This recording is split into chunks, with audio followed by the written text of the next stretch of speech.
Mas Aim, pengen ngerti persis kira-kira pameran seperti yang di Alor kemarin seberapa penting bagi seniman di NTT? Ya, saya kira sangat penting karena NTT itu daerah kepulauan. Seniman-seniman itu seperti terpisah. Jadi, NTT sendiri di Kupang, Flores itu banyak seniman, tapi di Alor sendiri seperti pengalaman kemarin tidak terlalu banyak seniman. Dengan berpameran di sana dengan teman-teman dari daerah lain dan seniman asli Alor, jadi diharapkan agar Pemda di sana bisa mengumpulkan seniman yang terpisah, karena kelemahan di Alor sendiri tidak ada komunitas-komunitas seni di daerah-daerah lain seperti di NTT. Jadi mereka terpisah dan tidak saling mengenal satu sama lain. Dan juga masalah media untuk berkarya di Alor masih sangat sulit diperoleh. Akses ke sana itu mungkin beberapa orang yang lebih muda, seniman yang lebih muda mudah didapat, tapi yang lebih tua mengalami kesulitan untuk memperoleh bahan-bahan untuk berkarya. Dan saya kira permasalahan di Alor sendiri mungkin untuk kami yang hanya beberapa hari di Alor belum bisa terbaca masalah-masalah sana. Tapi nanti mungkin dengan teman-teman seniman lain kita akan mengevaluasi itu, akan memperoleh jawaban atau mungkin gambaran-gambaran yang pasti bagaimana kita mengembangkan seni rupa di NTT khususnya di Alor. Terima kasih. Kalau secara umum dinamika dan perkembangan seni rupa di NTT terutama di Kupang seperti apa, Mas? Ya, dengan adanya generasi-generasi baru di bawah saya, mereka yang sedang tumbuh sekarang, anak-anak muda itu, pertumbuhannya sangat pesat. Dengan hadirnya komunitas-komunitas baru, saya sebut saja ada Timor Art Graffiti, Rakar, 0830, itu contoh-contoh saja. Itu membawa gairah baru, angin segar bagi perkembangan seni rupa NTT, khususnya di kota Kupang.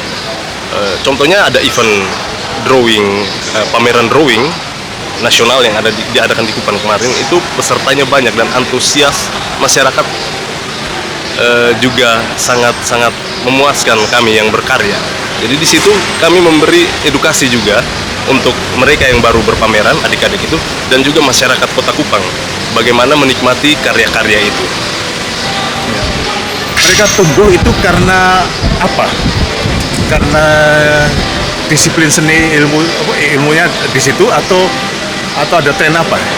Ada beberapa anak muda yang mereka memang jebolan sekolah-sekolah seni di Indonesia, tapi kebanyakan karena akses untuk mempelajari itu secara otodidak itu lebih mudah dibandingkan dengan generasi yang lebih tua, akses internet khususnya. Dan penjualan media-media untuk menggambar atau mural atau grafiti itu mudah didapat sekarang di kota Kupang. Terus komunitas itu kira-kira memang sebagai hobi atau ada yang profesional? Komunitas-komunitas yang muncul, komunitas lama itu memang profesional, beberapa teman-teman senior.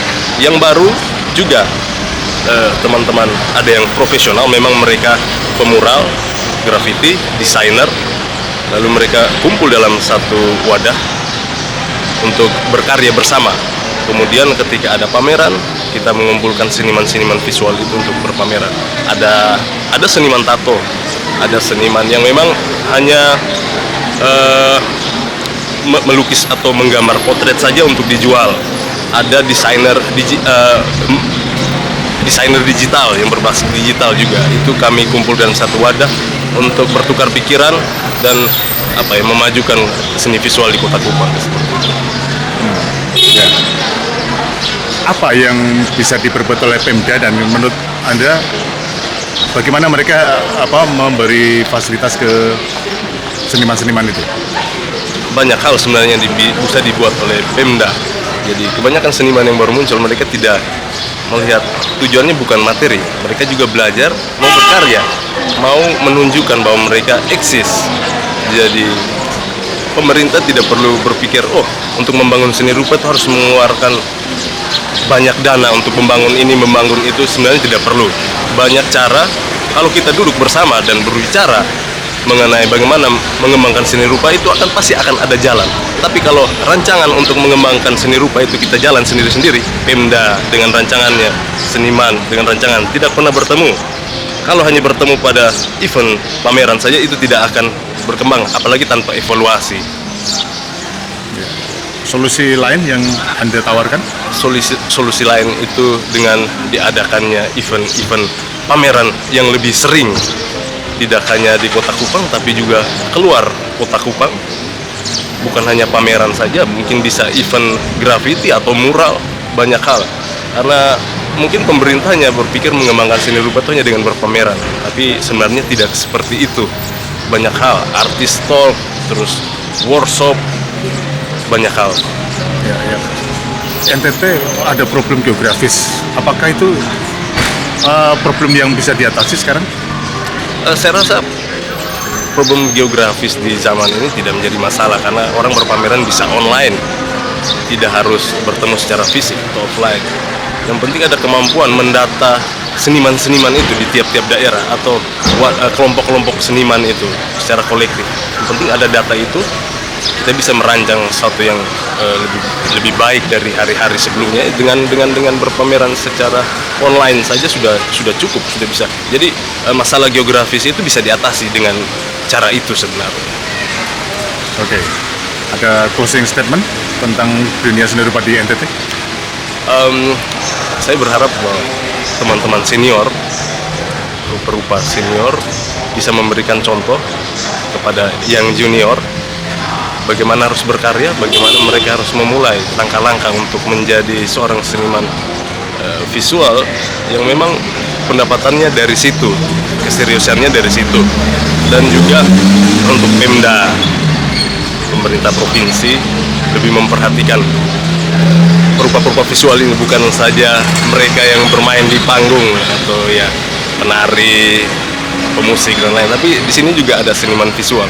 Basic seni visual di NTT itu sangat kuat, dilihat di mana-mana ada yang namanya gambar atau pahatan.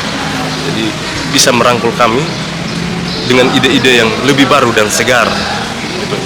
Juga bisa mengumpulkan kami untuk berpameran di luar, lebih sering berpameran di luar NTT itu sendiri. Karena saya rasa jaringan di luar itu luas. Kami juga mengenal teman-teman di luar, guru-guru kami, senior-senior kami di luar ada, bisa bekerja sama. Dan kami akan membawa yang berbau NTT itu sendiri, mengenalkan NTT dengan cara kami. Terima kasih. Oke.